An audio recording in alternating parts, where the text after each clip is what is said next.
Hello everybody, welcome to this new lecture in the statistical mechanics series. Last lecture में हमने माइक्रोइकोनॉमिकल ensemble के फॉर्मूलिज्म को use करके एक आइडियल गैस के लिए एंट्रोपी का एक्सप्रेशन डिराइव किया था, okay, which look something like this, okay. और फिर बाकी थर्मोडायनामिकल क्वांटिटीज़, एक बार हमारे पास एंट्रोपी का एक्सप्रेशन हमें मिल गया तो बाकी फिर डिफ्रेंशिएशंस करके with respect to various variables हमने बाकी इन्फॉर्मेशन, थर्मोडायनामिक इन्फॉर्मेशन सिस्टम के बारे में एक्सट्रैक्ट कर ली थी, okay. But the point here is, आज के लेक्चर में हम ये शो करने वाले हैं, इसमें और इसके नेक्स्ट लेक्चर में, there is something missing in this formula. ये जो हमने एक्सप्रेशन डिराइव किया है इसमें कुछ मिसिंग है। और मिसिंग से मेरा मतलब ये है, हम तो ये तो आइडियल गैस का केस है, मतलब अभी जो हम स्टैटिस्टिकल मैकेनिक्स जो हम फॉर्मुलेट कर रहे हैं, क्लासिकल स्टैटिस्टिकल मैकेनिक्स, उसमें अभी एक एलिमेंट मिसिंग है, कुछ इन्फॉर्मेशन हमें थोड़ा और चाहिए और उसे हमें इसमें इनकॉर्पोरेट करना पड़ेगा, ओके बस। तो लेकिन थोड़ा सी एंट्रोपी की बात करते हैं।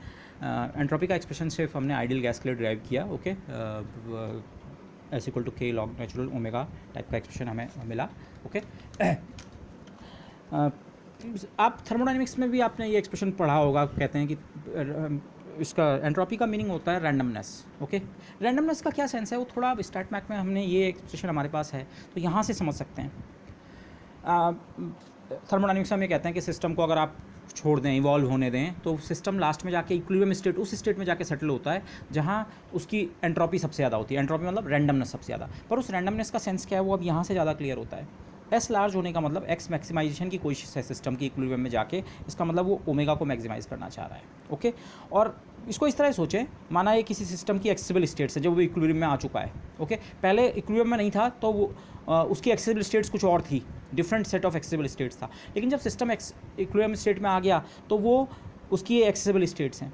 तो ये हम जानते हैं क्योंकि टाइम के साथ अगर सिस्टम इक्विलिब्रियम में भी है तो मैक्रो स्टेट तो उसकी फिक्स रहती है, मैक्रो पैरामीटर्स, लेकिन माइक्रो स्टेट्स के बीच वो स्विच ओवर करता रहता है। तो माइक्रो लेवल पे आप सोचिए, अगर कोई सिस्टम इक्विलिब्रियम में है और उसको इतनी सारी लार्ज नंबर ऑफ स्टेट्स का एक्सेस है, omega is a very very large number, तो सिस्टम इनके बीच रैंडमली माइक्रो लेवल पे जंप कर रहा है, कभी इस माइक्रो स्टेट में, कभी इस माइक्रो स्टेट में, कभी इसमें, कभी किसमें, कभी इसमें। तो माइक्रो लेवल पे सिस्टम के पास ये चॉइस है कि वो इतनी सारी माइक्रो स्टेट्स में रह सकता है। तो यही रैंडमनेस का मतलब है। तो सिस्टम की टेंडेंसी है, जब हम ये कह रहे हैं कि थर्मोडायनेमिक्स में तो हम ये कहते हैं कि ये एस जो पैरामीटर है, थर्मोडायनेमिक एंट्रोपी जो इसे कहते हैं, वो सिस्टम उसे मैक्सिमाइज करने की कोशिश करता है। बट उसको अब यहाँ से समझ सकते हैं, सिस्टम एक्चुअली अपने ओमेगा को मैक्सिमाइज करने की कोशिश कर रहा है। से इसी फिगर में आगे ना इसे हार्मोनिक ऑसिलेटर ना समझें। सिस्टम के पास माना किसी समय ये चॉइस है अवेलेबल स्टेट्स की, और एक बार ये चॉइस है, ओके। अगर सिस्टम यहाँ से यहाँ इवॉल्व करके जा सकता है तो वो सिस्टम डेफिनेटली यहाँ से इवॉल्व करके यहाँ जाएगा। उसका रीज़न, जब वो अगर वो सिस्टम इस स्टेट में आता है तो यहाँ उसके पास अवेलेबल माइक्रो स्टेट्स का number much much much larger है। तो सिस्टम की टेंडेंसी होगी कि वो number of available micro states हैं वो क्या रखे, जितनी लार्ज रख सके। तो उसी का सेंस है रैंडमनेस। अगर नंबर ऑफ माइक्रो स्टेट्स इतनी लार्ज हैं, जैसे 10 पावर 100, तो माइक्रो लेवल पे सिस्टम इस वाली माइक्रो स्टेट में भी हो सकता है, या इसमें भी हो सकता है, या इसमें भी, और इनफैक्ट वो इन सब के बीच कंटिन्यूसली इवॉल्व कर रहा होगा। मैक्रो लेवल पे तो हमें सिस्टम इक्विलिब्रियम में दिख रहा होगा, पर माइक्रो लेवल पे वो इन सब स्टेट्स में क्या कर रहा होगा, इवॉल्व। तो सिस्टम की टेंडेंसी है कि वो इस ओमेगा को क्या करे, मैक्सिमाइज करे, ओके। मैक्सिमम वॉल्यूम इन फेज स्पेस ऑक्यूपाई करने की कोशिश होती है किसी भी सिस्टम की। तो इसी सेंस में entropy is a measure of randomness, okay. आप इसको हम सेकंड लॉ ऑफ थर्मोडायनामिक्स से थोड़ा रिलेट करेंगे। मैंने यहाँ पे जस्ट बहुत शॉर्ट में कोट किया है। सेकंड लॉ बेसिकली ये कहता है, जब हम थर्मोडायनामिक्स में कहते हैं कि delta S equal to zero, कोई भी प्रोसेस है तो उसमें जो टोटल एंट्रोपी चेंज है वो या तो ज़ीरो या पॉजिटिव होता है, ओके। एंट्रोपी कभी भी डिक्रीज़ नहीं हो सकती है, एंट्रोपी या तो बढ़ेगी या कांस्टेंट रहेगी। जिन प्रोसेस में एंट्रोपी कांस्टेंट रहती है those are called reversible process, और जिनमें कांस्टेंट नहीं रहती है, बढ़ती है, वो those are called irreversible process, okay. एक और पॉइंट जैसे यहाँ पे कोट करना चाहूँगा, सेकंड लॉ के आप बहुत सारे स्टेटमेंट जानते हैं। ओरिजिनली जब आप फॉर्मुलेट करते हैं तो केल्विन प्लैंक स्टेटमेंट या क्लॉसियस स्टेटमेंट, वो नेगेटिव स्टेटमेंट होते हैं। और इनफैक्ट जब हम एंट्रोपी इंट्रोड्यूस कर देते हैं थर्मोडायनामिक्स में, तो तब एंट्रोपी के टर्म में भी हम जो स्टेटमेंट कहते हैं सेकंड लॉ का, वो समथिंग लाइक दिस कि the entropy of a system can not decrease. तो सेकंड लॉ के जितने भी स्टेटमेंट्स हैं अगर आप देखेंगे वो नेगेटिव स्टेटमेंट्स हैं। नेगेटिव, ऐसा नहीं हो सकता है। आप क्लॉसियस स्टेटमेंट या केल्विन प्लैंक स्टेटमेंट देखें तो वो इस तरह के हैं, ऐसा रेफ्रिजरेटर नहीं कंस्ट्रक्ट किया जा सकता है, या ऐसा हीट इंजन नहीं बनाया जा सकता है, ओके। वैसे ही एंट्रोपी डिक्रीज नहीं कर सकती है। So all the statements of the second law are this, okay. तो अब चलते हैं उस पर, हमारा जो मेन टॉपिक है गिब्स पैराडॉक्स उसे हम कहेंगे, ओके। पैराडॉक्स क्या है, इसकी बात करेंगे, ओके। बेसिकली हम यहाँ पे बात कर रहे हैं एंट्रोपी ऑफ मिक्सिंग, ओके। किस चीज़ की मिक्सिंग है उसको मैं थोड़ी देर में डिस्कस करता हूँ, लेकिन उससे पहले कुछ और हमें एक आइडिया और चाहिए था। इसे मैं शुरू में भी इंट्रोड्यूस कर सकता था, पर अभी तक हमें ज़रूरत नहीं पड़ी, तो लेट्स इंट्रोड्यूस हियर। थर्मोडायनेमिक्स में आपके पास बहुत सारी quantities I, macroscopic quantities, you, internal energy, entropy, temperature, pressure, volume, number of particles, और भी बहुत सारे हो सकते हैं, total mass of the gas, कितने मोल्स आपका सब्सटेंस है, डेंसिटी हो सकती है, ऑल पॉसिबल क्वांटिटीज़। ओके, तो इनमें से इन क्वांटिटीज़ को हम दो कैटेगरी में कैटेगराइज करते हैं, either they are called intensive और एक्सटेंसिव पैरामीटर्स या क्वांटिटीज़। एक्सटेंसिव क्वांटिटीज़ उनको कहते हैं, इनमें से उन क्वांटिटीज़ को हम एक्सटेंसिव कहेंगे जो सिस्टम के साइज़ के साथ ग्रो करती हैं। सिंपली आप ऐसे सोचिए, माना आपके पास कोई गैस थी एक कंटेनर में, ठीक है, number of particles N, V और टी, मैं अभी तीन ही की बात कर रहा हूँ, और पैरामीटर्स भी होंगे। आपके पास कोई गैस थी, उसका टेम्परेचर कुछ था, और एन नंबर ऑफ पार्टिकल्स थे, उसका वॉल्यूम वी था, एन वी टी की तरह आप सोचिए अभी के लिए, ठीक है। आपने उसी तरह की गैस का जो सैंपल है उसी की एक दूसरी कॉपी इमेजिन कीजिए, एक और उसी तरह का गैस का सैंपल आपको मिल जाए, अगर उसमें भी एन पार्टिकल्स, वी वॉल्यूम और टेम्परेचर टी, सारे पैरामीटर सेम। तो अगर इन दोनों को आप एक साथ कर दें, एक बड़ा सिस्टम बनाएं जो एक्चुअली अब पुराने सिस्टम के दुगने साइज़ का है। ओके, तो अगर आप इस नए सिस्टम को देखें तो इसमें टोटल नंबर ऑफ पार्टिकल्स कितने होंगे, n प्लस एन, 2n, और इस सिस्टम का टोटल वॉल्यूम कितना होगा, v प्लस वी, 2v, और इस सिस्टम का टेम्परेचर कितना होगा, temperature T plus T, 2T थोड़ी होगा कि इसका टेम्परेचर 300 केल्विन है और इसका 300 केल्विन, तो एक साथ रखेंगे तो 600 केल्विन, टेम्परेचर तो ओवरऑल अभी भी कितना होगा, 300 केल्विन। तो यही आइडिया है एक्सटेंसिव पैरामीटर। यहाँ पे तो मैंने सिस्टम का साइज़ दोगुना किया है, दोगुने के बजाय 3 गुना, 4 गुना या अल्फा गुना, जनरल आप ऐसा सोच सकते हैं। तो अगर हम सिस्टम को का साइज़ को रीस्केल कर रहे हैं, बड़ा कर रहे हैं या इवन छोटा कर रहे हैं, तो जो क्वांटिटीज़ साइज़ के साथ घटती या बढ़ती हैं उसी तरीके से, जैसे नंबर ऑफ पार्टिकल्स, सिस्टम का साइज़ दुगना कर दिया तो नंबर ऑफ पार्टिकल्स दुगने हो गए। अब आप इसे इस तरह सोचिए, दो कॉपीज़ जोड़ना मतलब सिस्टम को हमने इफेक्टिवली दुगना कर दिया है।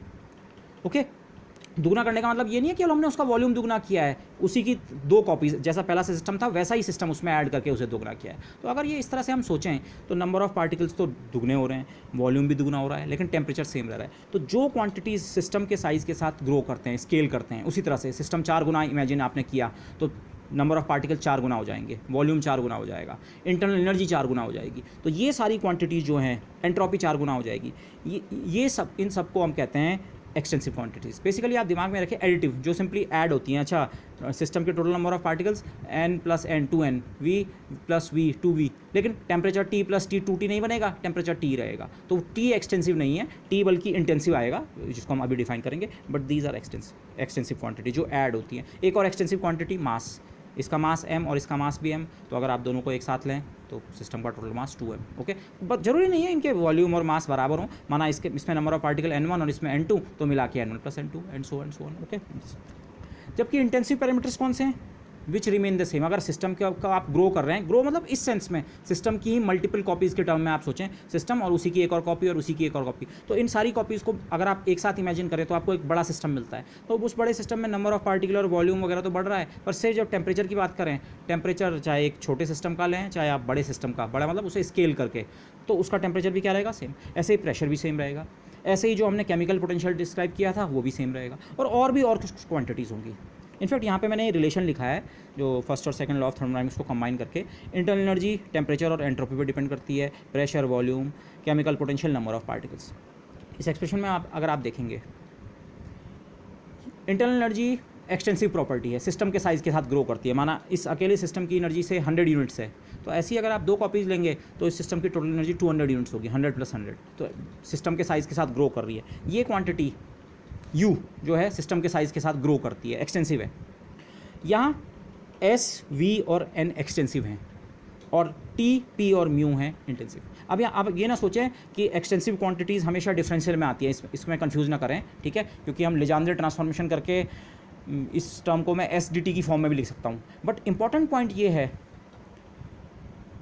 इंटेंसिव को अगर एक्सटेंसिव क्वांटिटी से मल्टीप्लाई करें तो आपको एक्सटेंसिव क्वांटिटी ऑब्टेन होगी।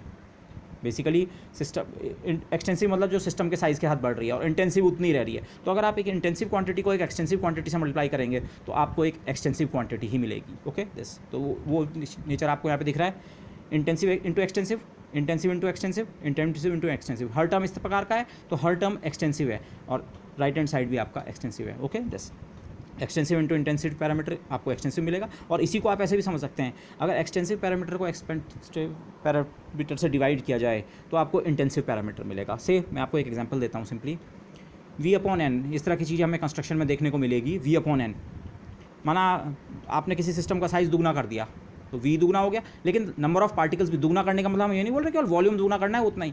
जब मैं आपको इस यहाँ पे सिस्टम का साइज़ दुगना करने को कह रहा हूँ तो उसके हर क्वांटिटी को इस सेंस में दुगना करना है, उसी सिस्टम की 2 कॉपीज़ लेनी है। तो उसी सिस्टम की 2 कॉपीज़ ली तो वॉल्यूम दुगना हो गया, लेकिन नंबर ऑफ पार्टिकल्स भी तो दुगने हो होंगे, लेकिन इनका रेशो क्या रहेगा, सेम रहेगा, जितना पहले था उतना ही। ऐसी u upon N, internal energy दुगना करने पर दुगनी हो जाएगी, लेकिन नंबर ऑफ पार्टिकल्स भी तो दुगने हो गए, तो एवरेज एनर्जी पर पार्टिकल क्या रहेगी, सेम। तो ये एक्सटेंसिव अपॉन एक्सटेंसिव पैरामीटर क्या बनेगा, इंटेंसिव। ऐसे ही एंट्रोपी पर पार्टिकल, ये है वॉल्यूम पर पार्टिकल, इंटरनल एनर्जी पर पार्टिकल, एंट्रोपी पर पार्टिकल। अगर पर पार्टिकल में नहीं निकालता तब तो ये क्वांटिटीज़ एक्सटेंसिव हैं, सिस्टम के साइज़ के साथ ग्रो कर रही हैं, लेकिन आप पर पार्टिकल के लिए अगर वो इवैल्यूएट करें तो वो क्वांटिटीज़ भी क्या है, इंटेंसिव। और भी ऐसे क्वांटिटीज़ आप सोच सकते हैं, अच्छा एक्सटेंसिव क्वांटिटी u और एक्सटेंसिव क्वांटिटी v ये डिवाइड करें तो ये क्वांटिटी क्या होगी, internal energy per unit volume.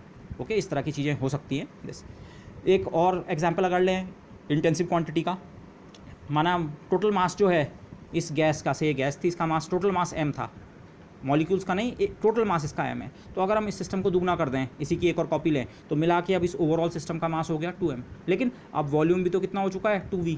तो अगर हम डेंसिटी निकालें, ओरिजिनल सिस्टम की डेंसिटी m अपॉन v, और कंपोजिट सिस्टम जो बड़ा अब हमने स्केल करके सिस्टम बनाया है उसकी डेंसिटी 2m अपॉन 2v, तो 2 से 2 कैंसिल, m अपॉन v। तो डेंसिटी जो है, ऑर्डिनरी मास डेंसिटी जो होती है वो भी क्या है, एक इंटेंसिव क्वांटिटी है। तो ये इंटेंसिव और एक्सटेंसिव क्वांटिटीज़ हम यहाँ पे यूज़ करेंगे, बट रिमेंबर दीज थिंग्स है, ठीक है, कि एक्सटेंसिव क्वांटिटी जो है वो इस तरह से भी ऑब्टेन हो सकती है, इंटेंसिव इनटू एक्सटेंसिव का प्रोडक्ट भी क्या होता है, एक्सटेंसिव होता है। ओके, अच्छा उसको इस तरह सोचिए, माना इंटेंसिव क्वांटिटी सिस्टम का साइज हमने 4 गुना कर दिया, तो इंटेंसिव क्वांटिटी पे तो कोई फ़र्क नहीं पड़ेगा, एक्सटेंसिव वाले पे इस पे 4 गुने का फ़र्क पड़ा, तो ओवरऑल ये जो टर्म है इस पे 4 टाइम्स का फ़र्क पड़ा। इस यहाँ से कुछ नहीं, यहाँ से 1 गुने का फ़र्क और यहाँ से 4 गुने का फ़र्क, तो ओवरऑल 4 गुने का फ़र्क पड़ा। तो इंटेंसिव इंटू एक्सटेंसिव क्वांटिटी क्या होती है, एक्सटेंसिव। Okay, this. अब चलते हैं अपने मेजर डिस्कशन पे। जो एंट्रोपी का एक्सप्रेशन हमने माइक्रोकैनिकल एंसेंबल को यूज़ करके आइडियल गैस के लिए निकाला था वो ये है। ओके, उसको अलग अलग फॉर्म में मैंने लिखा था, 3n kb/2 log natural of 4πm/3h² u/n v⁴ it's log इतने पार्ट का +1। आज मैंने इस एक्सप्रेशन को डेलिबरेटली इस फॉर्म में लिखा है। लॉग के अंदर के जो टर्म्स हैं इनको इस तरह से सेपरेट किया है, ठीक है, न्यूमरेटर डिनोमिनेटर और अलग अलग। ये फर्स्ट टर्म जो है, सबसे पहला टर्म 4πm/3h², आपने एक बार अपनी गैस डिसाइड कर दी किस मॉलिक्यूल से बनी है, पर पार्टिकल का मास पता है, तो ये टर्म पूरी तरह कांस्टेंट है। Okay, u upon N, deliberately मैंने इस टर्म को u अपॉन एन लिखा है, तो उसका रीज़न ये है, बेसिकली u अपने आप में एक्सटेंसिव है और n अपने आप में एक्सटेंसिव है, इनका रेशियो क्या है, इंटेंसिव। ये बाद में यूज़ होगा, बट u अपॉन n, और v का टर्म फिर अकेला बचता है, v⁴, तो ये टर्म +1। इसको हम ऐसे भी लिख सकते हैं कि लॉग वाला टर्म जो है, इस टर्म को अगर आप c डैश लिखें, c डैश इसलिए c मैं किसी और चीज़ के लिए यूज़ कर रहा हूँ, इसको अगर आप c डैश समझें तो log of c dash plus log of u upon n। मैंने इस पार्ट को 2 लॉग्स में ब्रेक नहीं किया कि log u minus log n, हमारे लिए डिस्कशन इस फॉर्म में आसान रहेगा, log ऑफ u/n, और फिर एक last term log of u v⁴ जो कि 2/3 log v, ऐसे भी लिख सकता हूँ मैं इस टर्म को। ओके, लेकिन कल के ही डिस्कशन में, लास्ट लेक्चर में आप ध्यान करें, आइडियल गैस के लिए जब हमको एंट्रोपी का एक्सप्रेशन मिल गया था तो वहाँ से हमने इन्वर्स टेम्परेचर की कैलकुलेशन की थी, एंट्रोपी को इंटरनल एनर्जी के रेस्पेक्ट में डिफरेंशिएट करके, यू के रेस्पेक्ट में डिफरेंशिएट करके, keeping V and N constant, तो हमें ये रिलेशन मिला था। तो इस रिलेशन को अगर मैं यहीं यूज़ करूँ, क्योंकि ये रिलेशन बेसिकली बाकी सब कांस्टेंट है, ये एन और यू का रेशियो देता है, एन और यू का या यू और एन का, तो यू और एन के रेशियो की अगर मैं वो वैल्यू यहाँ सब्स्टिट्यूट कर दूँ तो कुछ कॉन्स्टेंट्स थोड़ा चेंज होते हैं और बाकी ये u अपॉन एन की जगह मेरे को t मिल जाता है। ओके, तो वो एक्सप्रेशन भी हमने निकाल रखा है, वो फॉर्म भी लिख सकता हूँ मैं। इनफैक्ट इनिशियली इस फॉर्म को यूज़ करूँगा, बाद में तो हम इसी एक्सप्रेशन को रखेंगे, बट कैलकुलेशन के लिए हमारे लिए इनिशियली आसान ये पड़ेगा। जो एंट्रोपी का एक्सप्रेशन है आइडियल गैस का, अभी तक जो हमारा निकला है वो ये है, 3n k/2 log ऑफ, इस पार्ट को अब मैं c कह रहा हूँ, इस कांस्टेंट का नाम मैंने c रखा है। c और c डैश सेम नहीं है, क्योंकि जब हमने u अपॉन एन की जगह ये सब्स्टिट्यूट किया, यहाँ कुछ और कांस्टेंट्स आते हैं, तो उन कांस्टेंट के साथ वो c डैश की जगह अब ये कांस्टेंट क्या है, c, ये कांस्टेंट c, उसके बाद t और v⁴ +1। तो इस लॉग को मैं इस तरह से ब्रेक कर रहा हूँ, एक टर्म मैं लिख रहा हूँ log of c into T, यहाँ मैं log c plus log t भी नहीं लिख रहा हूँ, इसे ऐसे ही ठीक है, log of c times t plus 2/3 log of V plus 1। तो जो हमारा एंट्रोपी का एक्सप्रेशन है, अगर मैं उसे V और T के टर्म में लिखूं तो वो ये है, ठीक है। मुझे इनफैक्ट यहाँ पे ये नहीं लिखना चाहिए था। इस पॉइंट के बाद अब मैंने U की जगह अपना जो वेरिएबल इंट्रोड्यूस किया है वो T ले आया हूँ, बट इधर वे ये हमारा एंट्रोपी का एक्सप्रेशन है। अब जरा एक हम थॉट एक्सपेरिमेंट की वो करें। थॉट एक्सपेरिमेंट का मतलब क्या है? एक्चुअली लैब में हमें जाके इस एक्सपेरिमेंट को करने की आवश्यकता भी नहीं है। जो हमारे आर्गूमेंट्स हैं, जो हमने रिजल्ट्स डिराइव किए हैं, उन्हीं को जरा कसौटी पे चेक करते हैं कि अगर हम ऐसा करें तो क्या होगा, और क्या हम उस सिस्टम के बारे में जो जानते हैं क्या ये उससे मैच कर रहा है। तो ये इस तरह के एक्सपेरिमेंट्स को हम थॉट एक्सपेरिमेंट कहते हैं। ओके, थॉट एक्सपेरिमेंट हमारा इस तरह का है। आप ये सोचिए, हमारे पास 2 चैम्बर्स हैं। बेसिकली एक बड़ा चैम्बर है और उस चैम्बर में बीच में कहीं पे एक पार्टीशन है। मैं इस पार्टीशन को जब चाहे हटा सकता हूँ और जब चाहे लगा सकता हूँ। इनिशियली ये पार्टीशन लगा हुआ है। पार्टीशन लगने का मतलब, अगर आप यहाँ कोई गैस इनक्लोज करते हैं तो वो गैस के मॉलिक्यूल यहीं रहेंगे, वो यहाँ नहीं जा सकते, और यहाँ जो गैस आप रखेंगे उसके मॉलिक्यूल यहीं रहेंगे। तो इस तरह का हम एक एक्सपेरिमेंटल सेटअप इमेजिन करते हैं कि हमारा बेसिकली 2 अलग अलग कंपार्टमेंट्स हैं, लेकिन अगर मैं उनके बीच का जो डिवाइडिंग वॉल है उसको जब चाहे हटा सकता हूँ इफ़ आई वांट, लेकिन इनिशियली वो वॉल लगी हुई है। तो इनिशियली आपके पास सिचुएशन ये है, आपके पास 2 अलग अलग गैसेज हैं, डिफरेंट स्पीसीज़ ऑफ गैसेज मैं उन्हें कह रहा हूँ, ठीक है।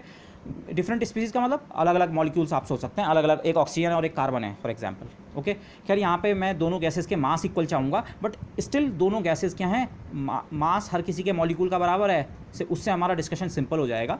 लेकिन फिर भी ये गैसेस क्या हैं, अलग अलग स्पीसीज़ की हैं, और उसको दिखाने के लिए मैंने यहाँ पे जो यूज़ किया है, इन डॉट्स को मैंने ब्लैक से मार्क किया है और इनको ब्लू से मार्क किया है। ओके, तो आपके पास 2 अलग अलग गैसेस 2 अलग अलग कंपार्टमेंट्स में है, पर बीच का जो वॉल है, उनकी बीच की वॉल वो रिमूवेबल है। उस वॉल को मैं जब चाहे हटा सकता हूँ और जब चाहे फिर से लगा सकता हूँ। ओके, डिफरेंट गैसेस और लेकिन जो ये 2 गैसेस अलग अलग होने के बावजूद हम ये एज्यूम कर रहे हैं मास पर पार्टिकल सेम है। टोटल मास नहीं कि इसका टोटल मास बराबर इसका टोटल, नहीं, यहाँ के एक एक पार्टिकल का जो मास है स्मॉल m, यहाँ के एक एक पार्टिकल के मास स्मॉल m के बराबर है। इससे हमारा डिस्कशन इजी होगा। अदरवाइज आप m1 और m2 भी ले सकते हैं, लेकिन तब हमें थोड़ा और इन्वॉल्व हो जाएगा डिस्कशन। दोनों गैसेस के जो पार्टिकल्स हैं उनका मास क्या है, सेम है। ओके, इन गैसेस की इंडिविजुअल कैरेक्टरिस्टिक क्या है? इस वाले सेक्शन की गैस जो है उसमें n1 पार्टिकल्स हैं, उसका वॉल्यूम माना v1 है, उसकी इंटरनल एनर्जी u1 है, और फिर हम n, v और u किसी गैस का हमारे पास हो तो हम उसकी एंट्रोपी कैलकुलेट कर सकते हैं। तो S1 कुछ बनेगा, वो हम निकाल लेंगे। इस गैस का टोटल मास कुछ होगा, से m1, ठीक है।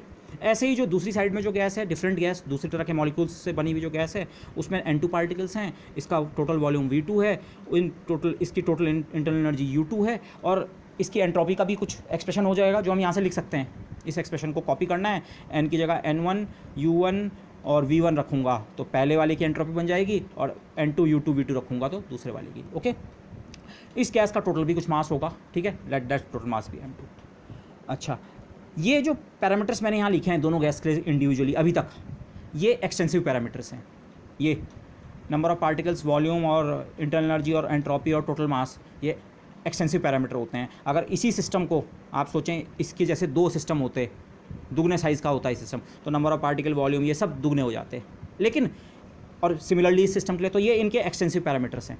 और intensive parameters, mass of each particle, एक एक पार्टिकल का मास जो है, बल्कि इसे इंटेंसिव नहीं कहना चाहिए, ये तो उसका कॉन्स्टेंट है, इसको इंटेंसिव में मत लो। बट टेम्परेचर दोनों गैसेस का, लेकिन टेम्परेचर सेम है। ओके, हमने जो दोनों गैसेस जो हैं, जिनको अभी थोड़ी देर बाद हम मिक्स करने वाले हैं, इस पार्टीशन को हटा के एक्चुअली हम इन्हें मिक्स करने वाले हैं, लेकिन इन दोनों गैसेस का टेम्परेचर क्या है, सेम है। Okay, T same. Okay, T same होने का मतलब आप समझ रहे हैं, इनके n और u का जो रेशियो है वो सेम होगा। टेम्परेचर जो है अपार्ट फ्रॉम कांस्टेंट n और u का रेशियो है। ओके, इन्वर्स टेम्परेचर n और u, तो n1 और u1 का जो रेशियो है वही n2 और u2 का होगा। टेम्परेचर सेम होने का मतलब आप समझ रहे हैं, दोनों गैसेस का टेम्परेचर क्या है, सेम। ओके, अच्छा, डेंसिटी जो है, दोनों गैसेस की डेंसिटी भी सेम होगी। ओके, हमने गैसेस जो बनाई हैं उनका मिक्सचर इस तरह से बनाया है कि उनकी डेंसिटी क्या है, सेम। ओके, m1/v1 बराबर m2/v2। तो जो गैसेस हैं इन दोनों का टेम्परेचर सेम है और डेंसिटी सेम है, और बाकी नंबर ऑफ पार्टिकल, वॉल्यूम और इंटरनल एनर्जी इनकी अलग अलग है। ओके, तो इस तरह की 2 गैसेस को हम मिक्स कर रहे हैं। ओके, तो इंडिविजुअल इनके जो एंट्रोपी के एक्सप्रेशन हैं, अकेले ये बिफोर मिक्सिंग, ये जो गैस है ब्लैक, अगर मैं इसे ब्लैक कहूँ या पार्टीशन 1 कहूँ, पार्टीशन 1 में जो गैस है उसकी एंट्रोपी, मैंने ये वाला फार्मूला कॉपी कर दिया, लेकिन उसका मैंने ये वाली फॉर्म यूज़ की है 3n Kb/2, लेकिन n की जगह n1, इसमें n1 पार्टिकल्स हैं। लॉग नेचुरल सी टी की जगह मैंने T1 नहीं रखा क्योंकि दोनों सेगमेंट्स का टेम्परेचर हमने बराबर माना है, ओके, T और T, तो टेम्परेचर सेम है, okay, this plus 2/3 log natural V की जगह V1, इसका वॉल्यूम V1 है, और +1, तो जो हमने अभी तक एंट्रोपी का फॉर्मूला निकाला है उससे इस सेक्शन की एंट्रोपी मैंने लिख दी। ऐसे ही सिमिलरली इस सेक्शन की एंट्रोपी में लिख सकता हूँ, N1 की जगह N2, T सेम है, T और T की जगह T1 और T2 नहीं है, ओके, T टेम्परेचर दोनों सेगमेंट्स का सेम है, और V1 की जगह V2, ये हो गई एंट्रोपी। अब अगर इन गैसेस को हम मिक्स करें, अगर मैं ये पार्टीशन हटाऊँ तो आप खुद ही सोच सकते हैं वो कि अभी तक ये मॉलिक्यूल्स, ब्लैक मॉलिक्यूल्स केवल यहाँ कन्फाइंड थे और ब्लू मॉलिक्यूल्स केवल यहाँ कन्फाइंड थे इस दीवार के कारण। लेकिन अगर हम ये दीवार को हटा दें तो अब ब्लैक मॉलिक्यूल्स भी पूरे वॉल्यूम में डिस्ट्रीब्यूट हो जाएंगे और ब्लू वाले भी पूरे में डिस्ट्रीब्यूट हो जाएंगे, डिफ्यूजन जिसे आप कहते हैं। तो अब दोनों गैसेस क्या हो जाएंगी, मिक्स। तो अब वो जो मिक्सचर है ओवरऑल, उस मिक्सचर की एंट्रोपी कितनी होगी, उस मिक्सचर की एंट्रोपी को मैं माना एस मिक्स लिखूँ तो वो S mixture simply S1 + S2 के बराबर नहीं होगा। और आगे मैं बार बार ये एस मिक्स नहीं यूज़ करूँगा, पूरे मिक्सचर की एंट्रोपी के लिए मैं सिंपली एस यूज़ करूँगा, ठीक है। इंडिविजुअल कंपोनेंट्स की एंट्रोपी S1 S2 हो गई, तो टोटल जो सिस्टम है उसकी एंट्रोपी S, लेकिन S सिंपली S1 और S2 का सम नहीं होगा। कितना होगा, आप यही फॉर्मूला इस्तेमाल करें। हुआ क्या है, आपके पास अब की बार अंदर हर पार्टिकल का मास m है, एक जैसे पार्टिकल मास वाइज, और टोटल नंबर ऑफ पार्टिकल्स कितने हो चुके हैं अब, N1 + N2। अगर आप इस कंपोजिट सिस्टम को एक साथ देखें तो इसमें कितने पार्टिकल्स हैं, N1 + N2। जब आपने पार्टीशन हटा दिया तो अब कुल number of particles N1 + N2 है।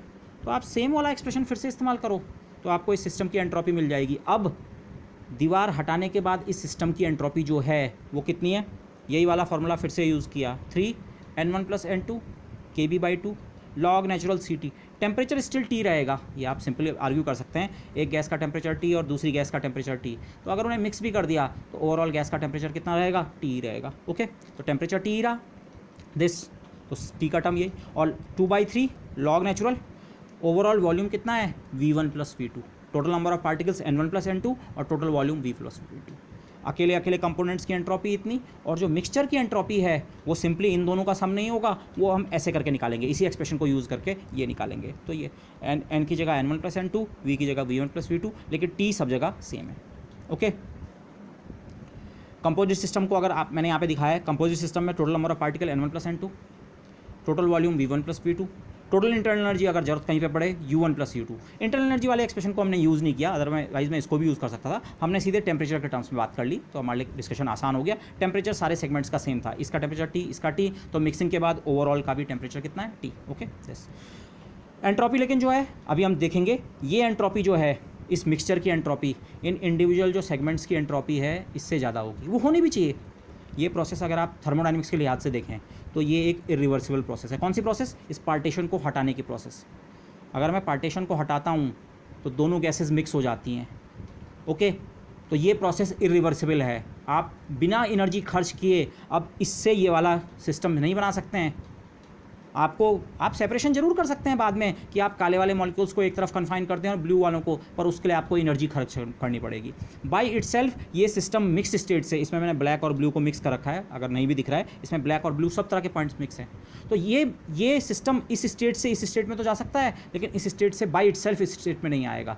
तो मतलब ये इरिवर्सिबल प्रोसेस है, और इरिवर्सिबल प्रोसेस में आप थर्मोडायनेमिक्स जो है वो ये कहती है इरिवर्सिबल प्रोसेस में तो एंट्रोपी बढ़नी चाहिए, कम तो हो ही नहीं सकती एंट्रोपी कभी भी, और इरिवर्सिबल में तो बराबर भी नहीं रहेगी, वो बढ़ेगी। तो S जो हम ये बात कर रहे हैं ये डेफिनेटली S1 + S2 से ज़्यादा होना चाहिए थर्मोडायनेमिक्स के हिसाब से। इसको अभी हम इन एक्सप्रेशन से चेक भी करेंगे, इन्हें आप थर्मोडायनेमिक्स के बजाय स्टैटिस्टिकल मैकेनिक्स से एक्सप्रेशन सोचिए। हमने स्टैटिस्टिकल मैकेनिक्स से ये एक्सप्रेशन ऑब्टेन किए हैं, तो क्या ये इस कंडीशन को ओबे कर रहे हैं, ये अभी हम चेक कर लेंगे, पर ये इन कंडीशंस को ओबे करेंगे, ठीक है। ये जो एंट्रोपी है ये इन दोनों के सम से ज़्यादा होगी, we will check this in a moment, okay.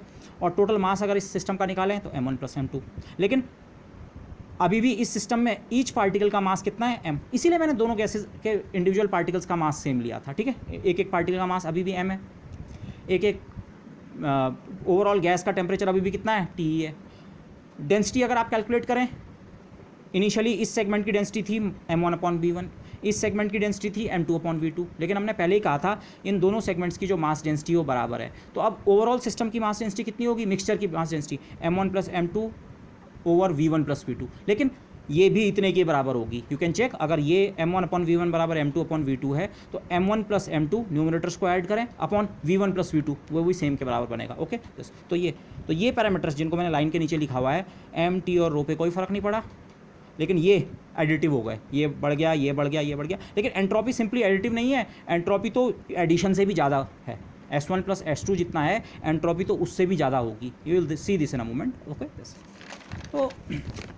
तो इनफैक्ट यहाँ पे हम ये कैलकुलेट कर रहे हैं हम नेक्स्ट स्टेप में डेल्टा एस का मतलब है मिक्सिंग की प्रोसेस में एंट्रोपी में चेंज कितना हुआ। मिक्स करने से पहले भी ये एक सिस्टम है, इसको ओवरऑल आप एक सिस्टम समझें तो उस समय सिस्टम की एंट्रोपी कितनी है, इस वाले पार्ट की S1 और इसकी S2 मिक्सिंग से पहले। तो मिक्सिंग से पहले की टोटल एंट्रोपी जो है इस सिस्टम की S1 + S2, लेकिन मिक्सिंग के बाद जो एंट्रोपी है वो ये वाली है, जिसको मुझे S मिक्स लिखना चाहिए, लेकिन मैं उसे सिंपली S लिख रहा हूँ ये। तो चेंज इन एंट्रोपी कितना है, इसमें से इन दोनों के सम को अगर हम सब्ट्रैक्ट कर दें, S में से S1 + S2 को अगर मैं सब्ट्रैक्ट कर दूं तो उसे मैं लिख रहा हूँ delta S of mixing. Okay, change in entropy and mixing की प्रोसेस के कारण एंट्रोपी में इतना चेंज हुआ। चेंज हमेशा आप रिमेंबर करें फाइनल माइनस इनिशियल, तो फाइनल एंट्रोपी S है और इनिशियल S1 + S2। आप चेक कर सकते हैं, अभी हम देख लेंगे ये ग्रेटर देन इक्वल टू 0 ही बनेगा। मैंने S का एक्सप्रेशन रखा, इसमें सब में 3/2 KB का फैक्टर कॉमन है। तीनों के एक्सप्रेशन सिमिलर हैं। फर्स्ट वाले में n की जगह n1 + n2 है और v की जगह v1 + v2। Okay, composite mixing के बाद वाले सिस्टम में, और मिक्सिंग से पहले वाले सिस्टम में n1 और v1 और दूसरे वाले में n2 और v2। तो अगर मैं वैल्यूज़ यहाँ रखूँ तो अब आप देखिए ये टर्म जो है लॉग नेचुरल सिटी यहाँ भी है, ये टर्म यहाँ मल्टीप्लाइड है n1 + n2 से, और इसमें ये मल्टीप्लाइड होगा n1 with a minus sign, हमने माइनस किया है, और S2 को भी माइनस किया है, -n2। ये टर्म पूरा कैंसिल हो रहा है, n1 + n2 times this plus this के साथ कैंसिल हो गया। ऐसे ही 1 के साथ ये मल्टीप्लाई होकर n1 + n2 देगा, यहाँ 1 के साथ n1 -n1 -n2, ये भी कैंसिल। बचा केवल ये वाला term with these multiplying factors. तो अगर मैं उन टर्म्स को लिख दूँ यहाँ पे, ठीक है, यहाँ पे मैं अब एक चीज़ और कर रहा हूँ, n1 + n2 को मैं कैपिटल N लिख रहा हूँ, टोटल नंबर ऑफ पार्टिकल्स को n और टोटल वॉल्यूम को v, ठीक है। Individual particle number n1 n2 उनका सम n और इंडिविजुअल वॉल्यूम्स v1 v2 और टोटल वॉल्यूम v। तो अगर उस फॉर्म में लिखूँ तो ये टर्म सिंपली कितना है, n टाइम्स, हाँ एक चीज़ और हो रही है, अब 2/3 और 3/2 का फैक्टर सब जगह से कैंसिल हो जाएगा, तो सिंपली जो हमारा फैक्टर बच रहा है n टाइम्स log v, ये वाला टर्म n log v, और साथ में एक k का फैक्टर है, k का फैक्टर कॉमन, तो n log v। Okay, in fact मैंने यहाँ पे जो चीज़ की है ताकि एक्सप्रेशन हमारा और बेटर फॉर्म में आए, n1 + n2 को इसी फॉर्म में रहने दिया, केवल v1 + v2 को v लिखा है। ओके, v1 + v2 को टोटल वॉल्यूम v लिख दिया। तो आपके पास यहाँ दो टर्म्स बने एक्चुअली, एक n1 टाइम्स log v, एक n2 टाइम्स log v। उसके अलावा ये term -n1 times log v1 और ये terms -n2 times log v2। बाकी ये 2/3 का फैक्टर यहाँ 3/2 से कैंसिल हो गया, और k ओवरऑल क्या है, कांस्टेंट। तो जो एंट्रोपी ऑफ मिक्सिंग है वो ये है। इसको स्लाइटली और बेटर फॉर्म में रखें, n1 इन दोनों टर्म्स में कॉमन है, तो n1 अगर आप कॉमन ले लेंगे इनमें तो log v - log v1 that is log v upon v1, और ऐसे ही जो सेकंड टर्म है उसमें n2 कॉमन ले लें तो log v अपॉन v2। आप चेक कर सकते हैं ये entropy of mixing, change in entropy of mixing जो है ये 0 से ज़्यादा ही होगी, v v1 से ज़्यादा है, v बाद का वॉल्यूम है। ये इंडिविजुअल वॉल्यूम v1 और v2 थे दोनों केसेस के, मिक्स करने के बाद टोटल वॉल्यूम जो है v v1 और v2 से ज़्यादा है, तो ये जो रेशियो है ये 1 से ज़्यादा है। ऐसे ही v अपॉन v2 ये रेशियो भी 1 से ज़्यादा है, और 1 से ऊपर किसी नंबर का आप लॉग लेते हैं तो 1 से ज़्यादा ही होता है। मतलब लॉग लेने के बाद यहाँ जो नंबर मिलेगा 1 से ज़्यादा, और लॉग लेने के बाद यहाँ जो नंबर मिलेगा 1 से ज़्यादा। ओके, 1 से ज़्यादा नहीं, sorry positive, my mistake. Log जिस क्वांटिटी का ले रहे हैं वो 1 से ग्रेटर है, 1 का लॉग खुद 0 होता है, तो 1 से बड़े किसी नंबर का लॉग पॉजिटिव होता है, ठीक है। 1 से छोटे नंबर का लॉग नेगेटिव होता है, 1 से ग्रेटर नंबर का लॉग क्या होता है, पॉजिटिव। तो आप जो भी जिस भी तरह का सिस्टम आप लें, v1 बहुत छोटा, v2 बहुत ज़्यादा, या जो भी आप कॉम्बिनेशन लें, टोटल वॉल्यूम ने v1 से भी ज़्यादा बनना है, टोटल वॉल्यूम ने v2 से भी ज़्यादा बनना है। तो ये फ्रैक्शन भी पॉजिटिव है, ये फ्रैक्शन भी 1 से ज़्यादा है, ये फ्रैक्शन भी 1 से ज़्यादा है। तो लॉग लेने के बाद आपको जो नंबर मिलेगा नेगेटिव नहीं मिलेगा, पॉजिटिव ही मिलेगा। कितना भी स्मॉल हो सकता है, 0.001 हो सकता है या और स्मॉलर, लेकिन नेगेटिव नहीं होगा। तो ये पॉजिटिव क्वांटिटी है, ये पॉजिटिव क्वांटिटी है।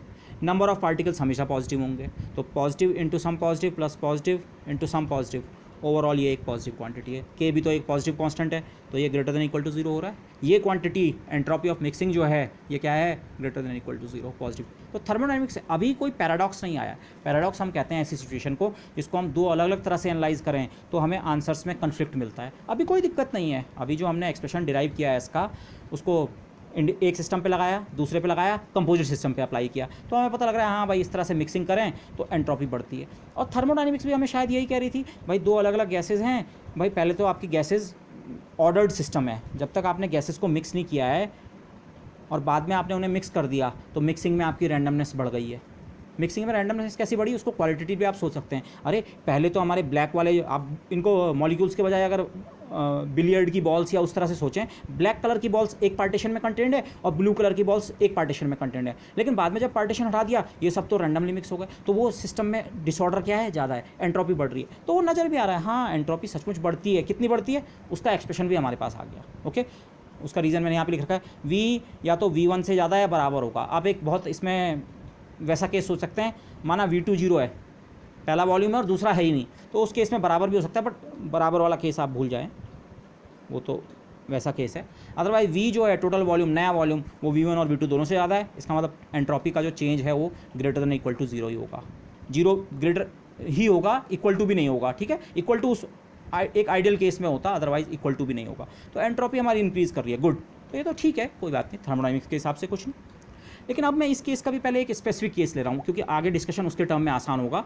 स्पेसिफिक केस ये है, माना जिन दो सेगमेंट्स को हमने मिक्स किया था, ये जो दो पार्टीशंस थे, इन दोनों पार्टीशंस में नंबर ऑफ पार्टिकल्स और वॉल्यूम इनका बराबर था। मतलब N1 इसके जो पैरामीटर्स थे N1 और V1 थे, और इसके N2 और V2। मुझे बाकी पैरामीटर्स की ज़रूरत नहीं है, क्योंकि मैं डिस्कशन N, V और T के टर्म में कर रहा हूँ। टेम्परेचर तो सेम हमने पहले ही ले रखा है, लेकिन अब ये दो सेगमेंट्स हमने मिक्स किए थे, दोनों हैं अलग अलग गैसेज, दोनों गैसेज के एक एक पार्टिकल का मास बराबर है, लेकिन जितने गैस के मॉलिक्यूल्स यहाँ थे उतने गैस के मॉलिक्यूल्स यहाँ भी अलग अलग नहीं है, और जितना वॉल्यूम इस गैस का था उतना ही वॉल्यूम इस गैस का भी है। मतलब N1 और V1 अगर मैं बराबर ले लूँ, इनफैक्ट मुझे दोनों को बराबर लेने की ज़रूरत नहीं है। अगर एक क्वांटिटी बराबर है तो दूसरी ऑटोमेटिकली बराबर होगी। ठीक है, क्योंकि हमने डेंसिटी सेम पहले ही मान रखी है। उसका रीज़न ये है, हमने डेंसिटी सेम मान रखी है, इसलिए होगा वो। ओके, बट ये तो अगर मैं सिंप्लिसिटी के लिए ये केस लूँ, इस केस का एक स्पेशलाइज केस आप समझ सकते हैं, लेकिन इससे जो हम रिजल्ट डिराइव करेंगे वो यहाँ भी अप्लाई होंगे, तो इस केस में हमारा डिस्कशन आसान रहेगा।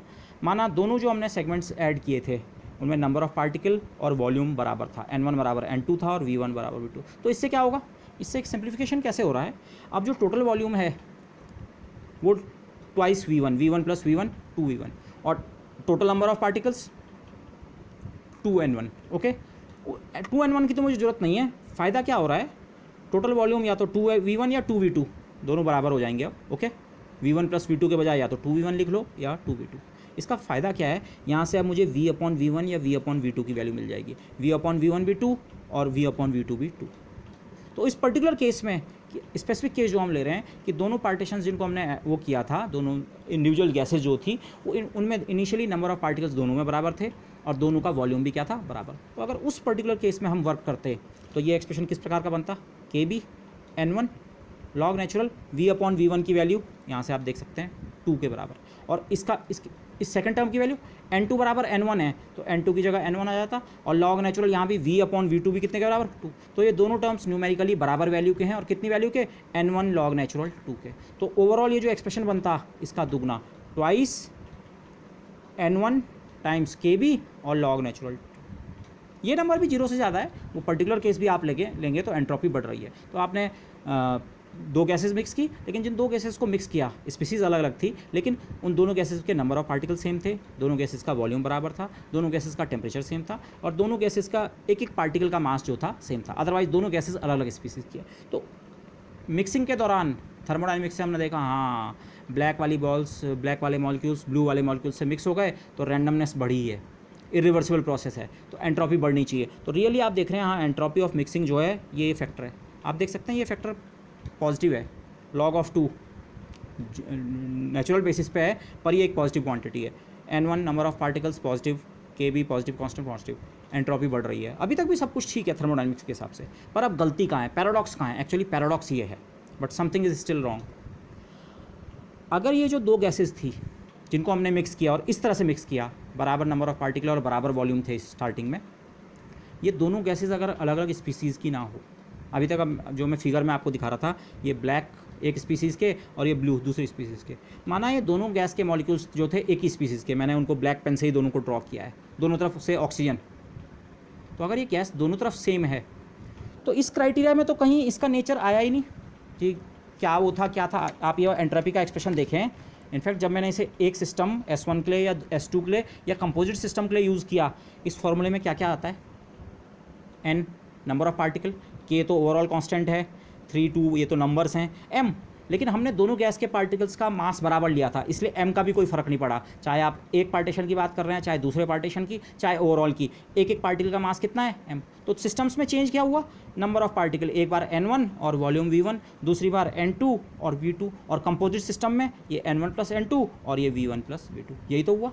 लेकिन अगर दोनों तरफ की गैस बराबर सेम हो, सेम स्पीसीज़ के मॉलिक्यूल्स हों दोनों साइड, तो स्टिल हमारा ये फॉर्मूला अप्लाई होना चाहिए, ओके।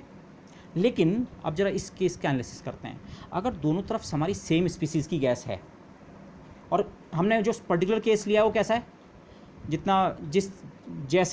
जैसा सेगमेंट ये वाला है एग्जैक्टली वैसा ही सेगमेंट ये वाला है, n1 बराबर n2 हमने ले रखा है, तो इस पार्टीशन में जो गैस है n1 पार्टिकल वॉल्यूम v1, इस तरफ भी वही वाले गैस मॉलिक्यूल्स हैं और उनका भी नंबर n1 है और उनका वॉल्यूम कितना है v1, और टेम्परेचर इसका भी T और इसका भी T।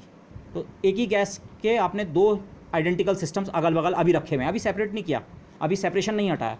लेकिन अब अगर मैं सेपरेशन हटाऊं तो इस सिस्टम में क्या होने लगेगी, मिक्सिंग, ओके। मैंने यहाँ पे दो टर्म लिखे हैं, मिक्सिंग और सेपरेटिंग। सेपरेटिंग को बाद में देखेंगे। मिक्सिंग बेसिकली किसके बराबर है, रिमूविंग पार्टीशन। अगर मैं एक पार्टीशन रिमूव करता हूँ तो मिक्सिंग शुरू हो गई। लेकिन अब यहाँ पे एक दूसरी प्रोसेस भी सोचते हैं, माना मैंने ये दोनों गैसेस को मिक्स होने दिया, दोनों गैसेस दोनों साइड की गैसेस एक ही हैं, लेकिन पहले मैंने ऐसे सेट किया था, मैंने पार्टीशन हटाया, तो बेसिकली ये तो आप सोच सकते हैं कि ऐसा तो नहीं होगा कि इसके यहाँ वाले मॉलिक्यूल यहीं के यहीं रहेंगे और यहाँ वाले मॉलिक्यूल यहीं के रहेंगे, ये मॉलिक्यूल्स यहाँ वाले यहाँ भी जाने लगेंगे और यहाँ वाले यहाँ भी आने लगेंगे। लेकिन ये जो मिक्सिंग हो रही है, इस मिक्सिंग कुछ देर तक होने के बाद मैं फिर से अगर इस पार्टीशन को रीइंट्रोड्यूस कर दूँ, पार्टीशन हटाया, मिक्सिंग हुई, लेकिन बाद में मैंने फिर से इस पार्टीशन को लगा दिया, ओके, उसे मैं कह रहा हूँ इंट्रोड्यूसिंग पार्टीशन। तो पार्टीशन इंट्रोड्यूस करने से क्या होगा, फिर से मिक्स से ये फिर से क्या हो जाएगा, सेपरेट सेपरेट, मतलब दो अलग अलग सेक्शंस में बढ़ जाएगा। तो अगर दोनों स्पीसीज सेम हैं तो किसी भी टाइम पे मैं ये प्रोसेस कर सकता हूँ। करने को तो मैं इस सिस्टम में भी कर सकता था ये प्रोसेस, ये वाला मैंने पार्टीशन हटाया, लेकिन पार्टीशन हटाने के बाद क्या होगा, ओवरऑल कॉन्फ़िगरेशन में ब्लू और ब्लैक वाली मॉलिक्यूल्स आपस में मिक्स हो रखे हैं। अगर मैं पार्टीशन को अब फिर से इंट्रोड्यूस करूँ तो क्या मुझे फिर से ये वाली स्टेट मिल जाएगी, स्टार्टिंग स्टेट में ब्लैक मॉलिक्यूल्स एक तरफ थे, ब्लू मॉलिक्यूल्स दूसरी तरफ थे। अगर वो मिक्स हो गए तो मिक्सिंग कुछ देर तक होने के बाद अगर मैं फिर से यहाँ पार्टीशन लगा दूँ तो इस पार्टीशन में भी ब्लैक और ब्लू दोनों तरह के मॉलिक्यूल्स का मिक्सचर होगा और सेकंड वाले में भी ब्लैक और ब्लू दोनों तरह का मिक्सचर होगा। लेकिन वो इनिशियल स्टेट जैसा नहीं है, इनिशियल में ब्लैक अलग थे, ब्लू अलग थे। यहाँ मिक्सिंग पार्टीशन हटाया और फिर से पार्टीशन थोड़ी देर बाद लगाया, तो अब ये स्टेट जो अचीव हो रही है वो इस स्टेट के बराबर ही है। लेकिन आप इस वाले सिस्टम में देखिए ज़रा, दोनों तरफ कुछ गैस के मॉलिक्यूल्स हैं, दोनों तरफ गैस के मॉलिक्यूल्स बराबर हैं। एक तरह से सोचिए एक बड़ा डब्बा है, उसके ठीक आधे में एक पार्टीशन है, जितने मॉलिक्यूल्स गैस के यहाँ हैं उतने मॉलिक्यूल्स गैस के यहाँ हैं। आपने पार्टीशन हटाया, जो भी हुआ वो गैस मिक्स हुई, आपने फिर से पार्टीशन इंसर्ट कर दिया, तो आप क्या एक्सपेक्ट करते हैं क्या होगा जब आप पार्टीशन इंसर्ट करेंगे, मॉलिक्यूल्स तो सारे एक जैसे हैं, तो उनका विभाजन लगभग किस तरह से होगा जब आप पार्टीशन इंट्रोड्यूस करेंगे, लगभग आधे यहाँ और आधे यहाँ होंगे, मतलब फिर से n1 मॉलिक्यूल्स यहाँ और इस सेक्शन का वॉल्यूम v1 और n1 यहाँ और v1 यहाँ। इस चीज़ को जरा थोड़ा क्लियरली समझिए। पार्टीशन हटाया, मिक्सिंग हुई, वो मॉलिक्यूल्स आपस में मिक्स हुए, पर अगर मैं पार्टीशन फिर से बीच में ले आऊँ तो ऑन एवरेज ऐसा तो नहीं है कि सारे के सारे मॉलिक्यूल्स एक ही पार्टीशन के अंदर आ गए होंगे, सारे के मॉलिक्यूल्स यहाँ ऑन एवरेज उनका डिस्ट्रीब्यूशन पूरे सैंपल के अंदर, पूरे वॉल्यूम के अंदर यूनिफॉर्म होगा। तो अगर मैं फिर से पार्टीशन इंट्रोड्यूस करता हूँ तो पार्टीशन हमारा ठीक बीच में है, तो वॉल्यूम्स अगर वॉल्यूम बराबर हैं दोनों सेगमेंट्स के तो उनमें नंबर ऑफ पार्टिकल भी तो बराबर होंगे। तो मतलब जब दोनों स्पीसीज़ सेम हैं, स्पीसीज़ 1 बराबर स्पीसीज़ 2, यहाँ के मॉलिक्यूल और यहाँ के मॉलिक्यूल एक जैसे हैं, तो अगर शुरुआत मैंने यहाँ से की और मैंने ये पार्टीशन हटाया और थोड़ी देर मिक्स होने दिया और पार्टीशन को फिर से वापस लगा दिया, तो आप देख रहे हैं इस प्रोसेस में हमने जहाँ से स्टार्ट किया था सिस्टम वहीं पे वापस आ गया। आपको शुरुआत में क्या दिख रहा था, अच्छा आधे मॉलिक्यूल यहाँ, आधे मॉलिक्यूल यहाँ, एक ही तरह के हैं, आधे यहाँ आधे यहाँ, पार्टीशन हटाया, मिक्स हुए, फिर से पार्टीशन लगाया, आधे यहाँ हैं आधे यहाँ।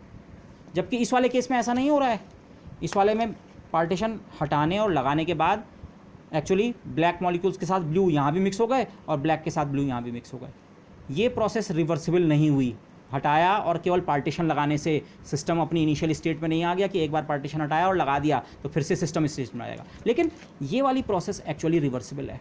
अगर दो तरह की गैस, दोनों तरफ एक ही तरह की गैस है तो पार्टीशन है, इसको आप इस तरह सोचें, पार्टीशन है या नहीं है उससे क्या फ़र्क पड़ता है। यहाँ पे आप इस पार्टीशन को हाइपोथेटिकल भी सोच सकते हैं। इस समय ये पार्टीशन केवल हमारे दिमाग में है, हाँ आधे मॉलिक्यूल इधर और आधे मॉलिक्यूल इधर, पार्टीशन रहे ना रहे, ऑन एवरेज इस वॉल्यूम में आधे मॉलिक्यूल्स होंगे, ऑन एवरेज इस उसमें होंगे। तो पार्टीशन हटाने या लगाने से इफेक्टिवली कोई फ़र्क नहीं पड़ रहा है। लेकिन ये केवल तब है जब दोनों तरफ की गैसेस क्या हैं, सेम है, स्पीसीज़ 1 और स्पीसीज़ 2 सेम है, दोनों तरफ के मॉलिक्यूल्स में कोई अंतर नहीं है, एक ही स्पीसीज़ के हैं। ओके, तो अब अगर मेरा ये वाला एक्सप्रेशन सही है, एंट्रोपी, इनफैक्ट मुझे एग्जैक्ट एक्सप्रेशन की जरूरत भी नहीं है। बेसिकली ये एक्सप्रेशन किस चीज़ का था, अच्छा दो अलग अलग कंपार्टमेंट में गैस हो और आप पार्टीशन हटाते हैं तो एंट्रोपी बढ़ जाती है। बेसिकली ये एक्सप्रेशन इस चीज़ का है। तो अगर केवल पार्टीशन के हटाने से एंट्रोपी बढ़ती है, हमारे जो एंट्रोपी का एक्सप्रेशन था एस का, उससे हमें ये मिला इतनी एंट्रोपी बढ़ती है। तो अगर एंट्रोपी बढ़ती है इस हिसाब से, बल्कि अगर एंट्रोपी बढ़ती है क्यों बोले हम, मुझे ये बोलना चाहिए ये जो एंट्रोपी का एक्सप्रेशन था ये वाला जो हमने कल ऑब्टेन किया था पिछले लेक्चर में, ये हमें बता रहा है एंट्रोपी बढ़ती है और कितनी बढ़ती है, इतनी बढ़ती है, बढ़ती है और इतनी बढ़ती है। तो इस केस में भी इतनी एंट्रोपी बढ़ेगी। लेकिन आप इस प्रोसेस को रिपीटेडली करें, आपने पार्टीशन हटाया, मैथमेटिकली अगर आप इस फॉर्मूले पे यकीन कर रहे हैं तो आप बोलेंगे हाँ गैस की एंट्रोपी बढ़ गई। फिर आप पार्टीशन वापस ले आए, ठीक है, पार्टीशन वापस ले जाने पे एंट्रोपी में कोई चेंज नहीं होगा। इसको इस तरह सोचो, पहले एंट्रोपी कुछ है स्मॉल, पार्टीशन हटाने पे एंट्रोपी बढ़ गई, अब एंट्रोपी थोड़ा बढ़ चुकी है। फिर पार्टीशन वापस लाए तो उससे एंट्रोपी कम नहीं होगी, कम नहीं होगी तो हमें नई वैल्यू ना भी पता हो तो हम ये मान सकते हैं अच्छा कम से कम वो जो बढ़ी हुई वैल्यू है उस पर तो रहेगी। अब आप इस पार्टीशन को फिर से हटाएं तो फिर से एंट्रोपी और बढ़ जाएगी, और फिर से पार्टीशन इंट्रोड्यूस करें तो कम से कम उस लेवल पे तो एंट्रोपी रहेगी। तो इस प्रोसेस को अगर आप रिपीटेडली करें तो इस गैस की एंट्रोपी आप कितनी बढ़ा सकते हैं। तो अगर मैं आपकी आंखों के सामने केवल ये गैस का चैम्बर लाऊं जिसका पार्टीशन मैंने बीच से हटा रखा है, बीच का पार्टीशन हट चुका है, तो क्या आप मुझे इसकी एंट्रोपी का एस्टिमेट दे पाएंगे? आपको कैसे पता, क्या कुछ ऐसा पता होगा कि इसमें हमने बीच में 50 बार इस पार्टीशन को इंट्रोड्यूस किया या नहीं किया है? इस पॉइंट को थोड़ा समझिए। पार्टीशन को हटाने से इतनी एंट्रोपी बढ़ती है, वापस लगाने से हम ये माने उसमें एंट्रोपी का कोई चेंज नहीं हो रहा है। हो सकता है उसमें भी एंट्रोपी बढ़ रही हो, पर चलो उस चीज़ को छोड़ देते हैं, उसमें मान रहे हैं हम वापस करने वाली प्रोसेस में एंट्रोपी का कोई चेंज नहीं हो रहा है। पार्टीशन हटाया एंट्रोपी बढ़ी, फिर से पार्टीशन लगाया, फिर से पार्टीशन हटाया एंट्रोपी बढ़ी, फिर लगाया, फिर पार्टीशन हटाया एंट्रोपी बढ़ी। तो इस गैस का एंट्रोपी मैं कितनी भी बढ़ा सकता हूँ। तो ये गैस शुरुआत में माना ये थी जब तक हमने पार्टीशन एक बार भी नहीं हटाया, और 50 बार पार्टीशन हटा के वो इस स्टेट में आ गई। तो क्या गैस की इस स्टेट और इस स्टेट में एक्चुअली कोई अंतर है? अगर आपके सामने ये वाला बॉक्स रखा जाए, ये वाला बॉक्स रखा जाए, आपको कैसे पता लगेगा कि इसमें 50 बार पार्टीशन बीच में लाया गया? लेकिन मैथमेटिक्स आपको ये कह रही है अगर आप बीच में 50 बार उस पार्टीशन को लाए और ले गए हैं तो इस नए सैंपल की एंट्रोपी जो है 50 टाइम्स ये फैक्टर होना चाहिए, ये वाला। लेकिन ऐसा नहीं हो सकता है। इसका मतलब तो ये हुआ गैस की एंट्रोपी किसी टाइम पे उसकी हिस्ट्री पे डिपेंड करेगी, मतलब वो गैस किस किस चीज़ को झेल के आई है। झेलने से मेरा मतलब है पार्टीशन था, फिर हटाया, फिर लगाया, फिर पार्टीशन हटाया, फिर से लगाया।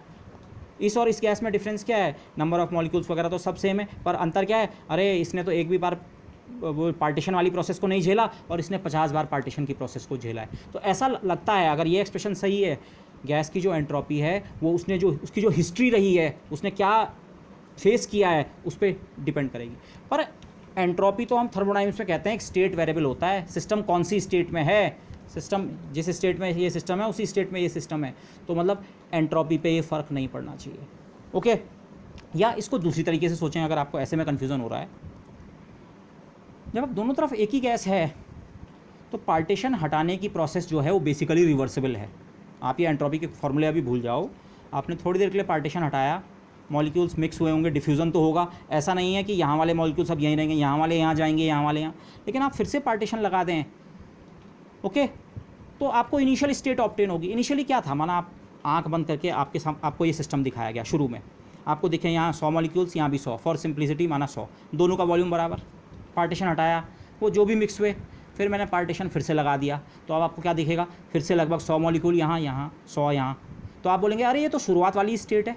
मतलब इस केस में ये जो मिक्सिंग है ये बेसिकली क्या है, रिवर्सिबल। अगर मैं बीच में पार्टीशन फिर से ले आऊँ तो फिर से गैस वैसे ही सेपरेट हो जाती है, 100 मॉलिक्यूल यहाँ और 100 मॉलिक्यूल्स यहाँ। तो ये प्रोसेस क्या है, रिवर्सिबल। और reversible simply restore partition and one won't be able to differentiate from the initial unmix state. वही चीज़ मैं कह रहा हूँ, माना शुरू में आपने किसी को ये एक्सपेरिमेंट दिखाया, इस तरह से है, पार्टीशन लगा हुआ है, आपने उसकी आँख पे पट्टी बांधी, आपने पार्टीशन हटाया थोड़ी देर के लिए, फिर से पार्टीशन लगा दिया, उस आदमी के आँख की पट्टी खोली, उसे खोला, उसे बोला फिर से इस सिस्टम को देखो, तो वो बोलेगा अरे ये तो पुराना वाला ही सिस्टम है, 100 यहाँ 100 यहाँ, शुरू में भी थे, अभी भी 100 यहाँ 100 यहाँ है। वो बोलेगा सिस्टम की स्टेट में कोई भी चेंज नहीं हुआ है। तो कोई भी चेंज नहीं होने का मतलब ये प्रोसेस क्या रही, रिवर्सिबल रही। तो रिवर्सिबल प्रोसेस में लेकिन आप जानते हैं कि एंट्रोपी का चेंज कितना होता है, 0। लेकिन ऐसा केवल, मैं फिर से रिपीट कर रहा हूँ, अगर दोनों तरफ की स्पीसीज़ सेम है तब होगा।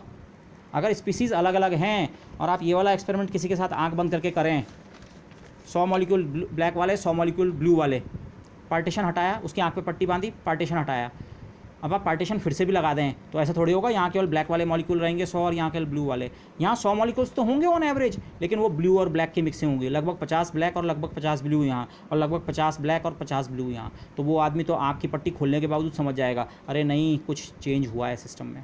तो ये प्रोसेस क्या है, इरिवर्सिबल, जबकि ये क्या है, रिवर्सिबल। सिंपली पार्टीशन हटाया और रिस्टोर करना, उससे कोई फ़र्क नहीं पड़ रहा है सिस्टम पे। ओके, पार्टीशन रहे ना रहे उससे गैस की स्टेट पे कोई फ़र्क नहीं पड़ रहा है। ऑन एवरेज आधे वॉल्यूम में टोटल नंबर ऑफ पार्टिकल्स 200 हैं, तो ऑन एवरेज आधे वॉल्यूम में 100 पार्टिकल किसी भी समय रहेंगे। ओके, बस। तो मिक्सिंग इज़ रिवर्सिबल। तो यहाँ से अब ये समस्या नज़र आ रही है, एक्चुअल समस्या अब नज़र आ रही है। दो अलग अलग गैसेस की मिक्सिंग की, एंट्रोपी चेंज हम बोल रहे हैं, हाँ यार मिक्स होकर एंट्रोपी तो बढ़ेगी, तो हाँ बढ़ने का एक एक्सप्रेशन भी मिला, हाँ ग्रेटर देन 0, ठीक। लेकिन अगर दोनों तरफ सेम गैसेज हैं तभी भी मैथमेटिकल एक्सप्रेशन मुझे यहाँ पे लाता है। अगर एंट्रोपी का मेरा ये फॉर्मूला सही है तो मिक्सिंग में इतना एंट्रोपी चेंज होना चाहिए, मतलब entropy change must be positive. लेकिन सेम स्पीसीज़ के लिए तो ये प्रोसेस रिवर्सिबल है, लेकिन रिवर्सिबल प्रोसेस में तो एंट्रोपी का चेंज कितना होना चाहिए, 0।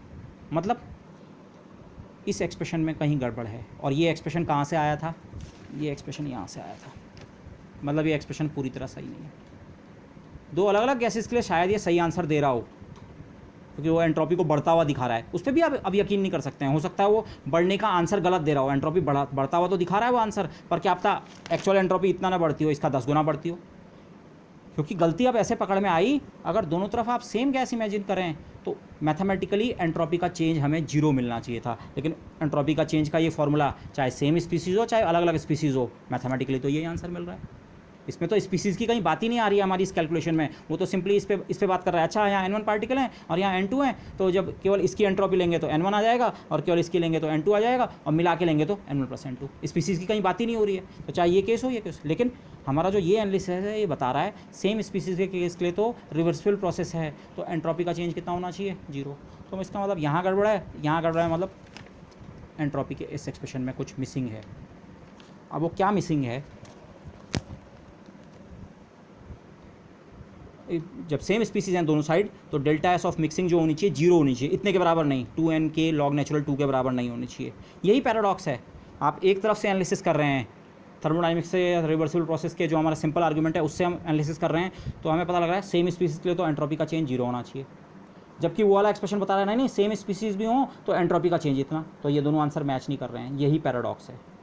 ओके, इनफैक्ट इस केस में हम ये एक्सपेक्ट करते हैं नए सिस्टम की जो एंट्रोपी है वो सिंपली S1 + S2 के बराबर होनी चाहिए।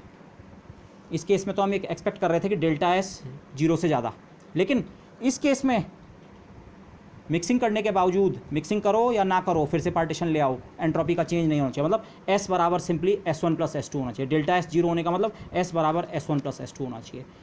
हमारा S का एक्सप्रेशन ऐसा होना चाहिए कि पहले सिस्टम और दूसरे सिस्टम के लिए अलग अलग तो निकाला, लेकिन अगर दोनों साइड सेम स्पीसीज़ हैं तो कंपोजिट सिस्टम का S जब निकालें वो ठीक S1 + S2 के बराबर बने।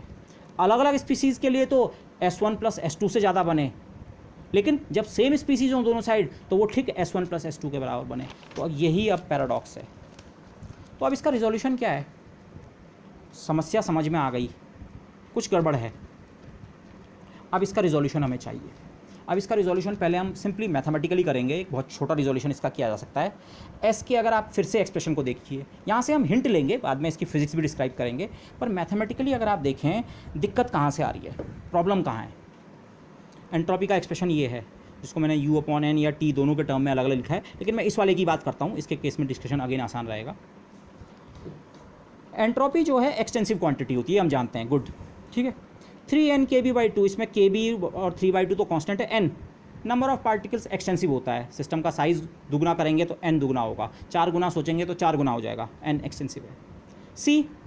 c एक कांस्टेंट है, सिस्टम का साइज़ अगर आप दुगना तिगुना 4 गुना कुछ भी करें, c एक कांस्टेंट है। c में बेसिकली 2 या 4 पाई और m मास ऑफ पार्टिकल आ रहा था, पर अगर हम सिस्टम का साइज़ बड़ा भी कर दें तो मास ऑफ एक एक पार्टिकल सेम रहेगा, और h² था, ये पूरा पार्ट कांस्टेंट है, इस पे सिस्टम के साइज़ से कोई फ़र्क नहीं पड़ता, तो आप इसे इंटेंसिव कह सकते हैं। T टेम्परेचर इंटेंसिव क्वांटिटी होती है, ये T है। मैं यहाँ पे अब मिक्सिंग की बात नहीं कर रहा हूँ, मैं एंट्रोपी के जो हमारा एक्सप्रेशन था इसको सीधे एनालाइज कर रहा हूँ कि एंट्रोपी का जो एक्सप्रेशन है, हमें यहीं पे गलती समझ आ जानी चाहिए थी कि इस एक्सप्रेशन में कुछ गलती है। क्या गलती है उसको हम ऐसे देख रहे हैं, इस फॉर्म में देखा मैंने, ये एक्सटेंसिव क्वांटिटी है, इसमें बाहर मल्टीप्लाइंग फैक्टर अपने आप में एक्सटेंसिव है, ठीक है।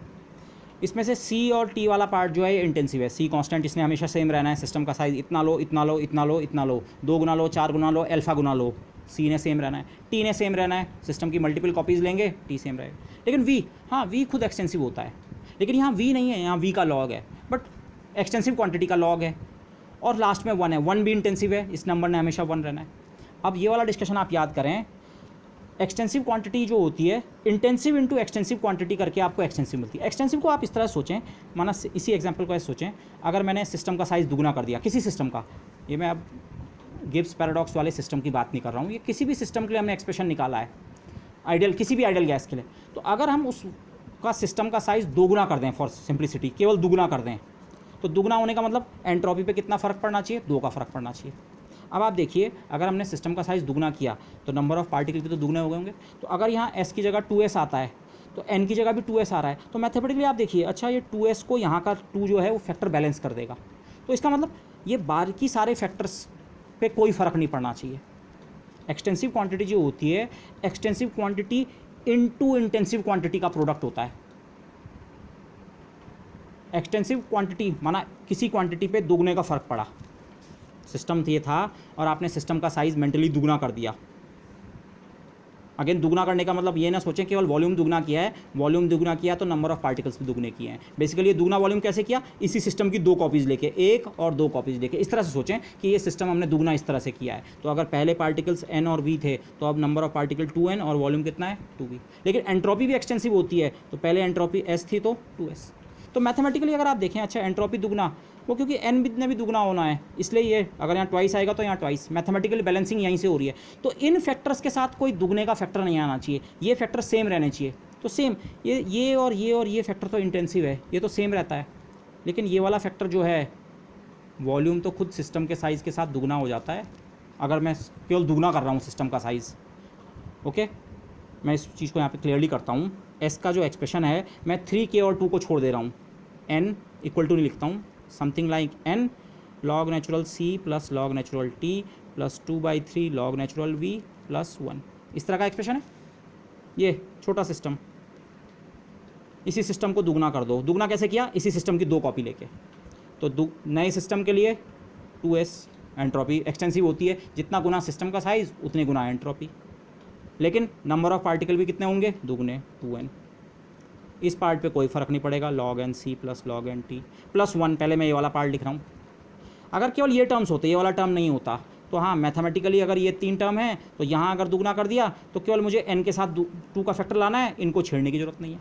पर हो क्या रहा है, एक्चुअली हो क्या रहा है, ये जो v वाला फैक्टर है ये खुद दुगना हो रहा है। ये फैक्टर कितना हो जाएगा, 2/3 log नेचुरल ऑफ 2v।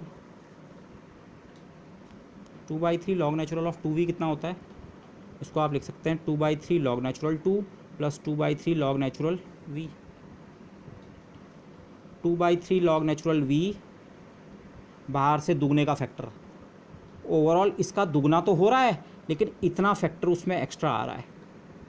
आप ये log नेचुरल 2 की अपीयरेंस यहाँ देख रहे हैं। एक्सटेंसिव क्वांटिटी का बिहेवियर सिंपली ऐसा होना चाहिए, एक्सटेंसिव कोई क्वांटिटी है तो वो एक एक्सटेंसिव क्वांटिटी और एक इंटेंसिव क्वांटिटी, एक्सटेंसिव मतलब जो सिस्टम के साइज साथ ग्रो करती है, इंटेंसिव मतलब जो सिस्टम के साइज के साथ ग्रो नहीं करती है, उनका प्रोडक्ट हो सकता है। तो ये एक्सटेंसिव बराबर एक्सटेंसिव इंटू ये इंटेंसिव, ठीक है, ये एक्सटेंसिव इंटू ये इंटेंसिव, ये भी ठीक है, ये एक्सटेंसिव इंटू ये वन, ये भी ठीक है, लेकिन ये एक्सटेंसिव सिस्टम के साइज के साथ ग्रो करेगा। ये वी नहीं है, वी का लॉग है, इसको मुझे एक्सटेंसिव तो नहीं कहना चाहिए, इसको एक्सटेंसिव का लॉग कहना चाहिए। लेकिन आइडिया ये है, अगर वॉल्यूम बढ़ेगा स्केल होने के साथ तो लॉग ऑफ वी बढ़ेगा। ये फैक्टर भी सिस्टम के साइज़ के साथ बढ़ रहा है, सिस्टम का साइज दुगना हो रहा है, तो ये टर्म पूरा दुगना नहीं हो रहा है कि लॉग नेचुरल ट्वाइस हो रहा है, बट बढ़ तो रहा है। तो अब एस की बढ़त जो है उसमें ये दुगने की बढ़त और थोड़ा बढ़त और मल्टीप्लाई हो रही है, लेकिन ऐसा नहीं हो सकता है। एस तो सिंपली एक एक्सटेंसिव क्वांटिटी है, साइज़ दुगना किया तो इसको दुगना होना है, 4 गुना किया तो 4 गुना, तो वो 2 गुने या 4 गुना या अल्फ़ा गुने का होने का जो फैक्टर है उसको तो अपने आप एन की ग्रोथ ने कंट्रोल कर दिया। इसका मतलब अंदर का ये पैरामीटर और ये पैरामीटर और ये पैरामीटर जैसे इंटेंसिव था, इस पैरामीटर को भी इंटेंसिव होना चाहिए था। ये पैरामीटर एक्सटेंसिव या एक्सटेंसिव का लॉग नहीं हो सकता है। ग्रोथ एस की ग्रोथ जो है वो तो एन वाले फैक्टर ने ही कंट्रोल कर दी है। सिस्टम का साइज 4 गुना करेंगे, एन 4 गुना हो जाएगा, एंट्रोपी 4 गुना वहीं से हो जाएगी। इन फैक्टर्स को चेंज होने की ज़रूरत नहीं है। ये जो पैरामीटर्स हैं ये सिस्टम के साइज़ के साथ स्केल नहीं होने चाहिए। अब इस वाली चीज़ को यहाँ देखते हैं,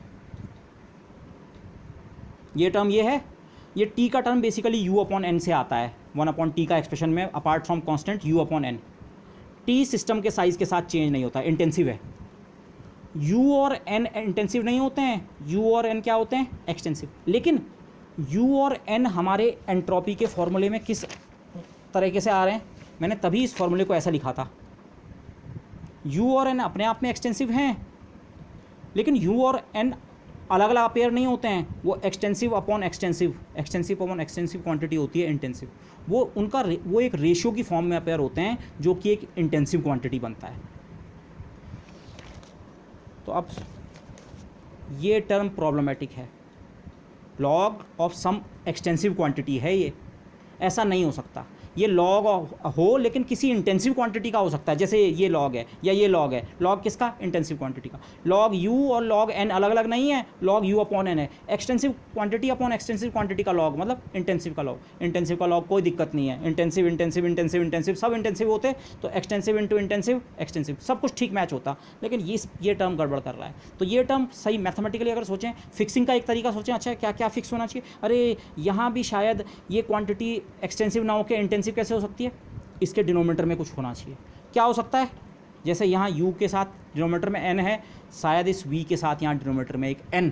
अब ये शायद है, केवल ये मैथमेटिकली हम कह रहे हैं, एग्जैक्टली हम अभी आर्ग्यू नहीं कर रहे हैं, बट समस्या की जड़ समझ आ रही है। ये टर्म जो है ये वॉल्यूम के साथ ग्रो करता है, सिस्टम के साइज़ के साथ ग्रो करता है।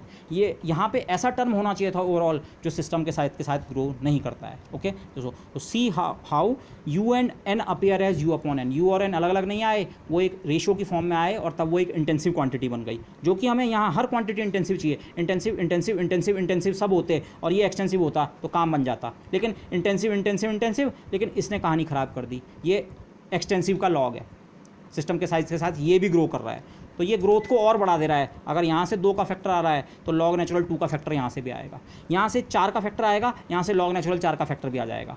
तो सिस्टम की जो ग्रोथ है वो 4 लॉग नेचुरल 4 टाइप की हो रही है, एंट्रोपी की ग्रोथ। लेकिन एंट्रोपी की ग्रोथ भी केवल 4 गुना होनी चाहिए थी, 4 के साथ लॉग नेचुरल 4 एक्स्ट्रा नहीं चाहिए था। तो ये गड़बड़, तो ये गड़बड़ कैसे कंट्रोल हो सकती है, अगर ये क्वांटिटी जिसका लॉग ले रहे हैं एक्सटेंसिव नहीं होती। एक्सटेंसिव नहीं होने का मतलब v के साथ शायद डिनोमिनेटर में कोई और चीज़ होती।